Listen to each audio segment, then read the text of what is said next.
Hey everyone, so I have been simmering this pot all day long and looking after it, and I mean here and there because really it doesn't need a lot of looking after. But it is actually ready to now dump.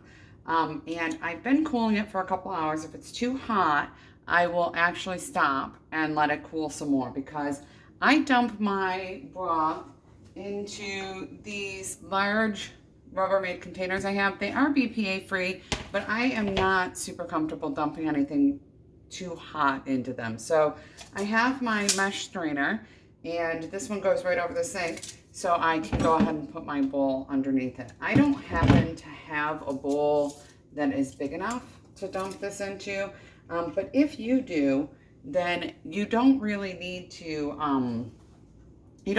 cover it. So you could just put it in a big stainless steel bowl, or if you had another big stock pot, you could put it in that and then put it in your fridge overnight. You don't have to put it in a bowl with a lid. So this is just a piece of cheesecloth I have. I bought this organic cheesecloth. It is great. I actually just hand wash it when I'm done with it. And I have a link to it on my blog. But I just cut a little square or a little rectangle. I just tore this off, and then I lay it into my colander like so, just to give it a little bit more straining, because there is some like residue and things like that that you really don't want to go in your broth. So there we go. And then I also wanted to mention to you, because I didn't mention it earlier, that I put a few peppercorns and a couple bay leaves into my broth as well. Otherwise, anything that goes in here is fresh. I like to use tongs to take out my chicken. Now, if you do it this way, I think it's the easiest way to do it, is to get some of the big chicken out.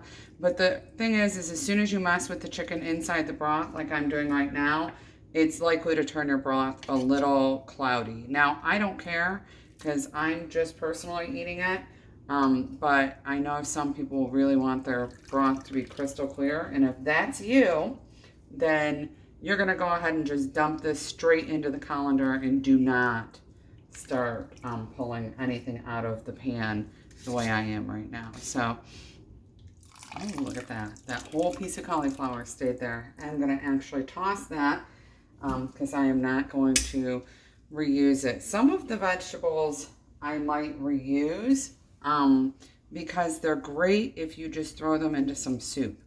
So that's a thing to know, that you can reuse the vegetables if you're going to make a soup. I will actually pull the meat off the bones here when this is a little cooler. I'll store it in my fridge, and later this week we will be having Korean beef bowls, and we will also be having I'll be making some chicken noodle soup, and I will be making some chicken pot pie, but with crustless chicken pot pie, because I don't eat gluten. My husband likes his over rice, and so does my son, but usually I just have it like with some cauliflower rice. I love cauliflower rice. I'm totally obsessed with it. And it's not really hard to make, but a lot of times I always keep some in my freezer just in case. I also was going to mention that there were chicken livers in with my organic chickens, and I just put those right in the broth too. And if I come across them, which I'm sure I will actually shred those up and put them with my meat, because I am a tip to tail eater, and organ meat is really good for you. And usually if it's mixed in with other meat, a lot of times you won't notice. So that's kind of a cool thing. So I just dump this like so. I'm going to turn it so that you can see a little better. So all I'm doing is dumping it right into the strainer. Now, if some particles don't worry too much, because the truth is you can always strain it again. It's not like this has to be the last time straining it. So this is still a little too hot, so I'm going to stop straining it for now. And then later I'm going to come back to straining this, but I won't do that with y'all, because you know what I'm doing here. But I will come back to you tomorrow to show you my my freezing technique. So in this right here, I'm just going to take the skin off and pull the meat out and just throw it in a storage container in my fridge. So that's it. It's that simple. I know it's not that complicated, but it's actually so awesome and so good for you. Some restaurants now charge like $10 a cup for bone broth. So it's really easy to make at home, and you definitely should make it at home.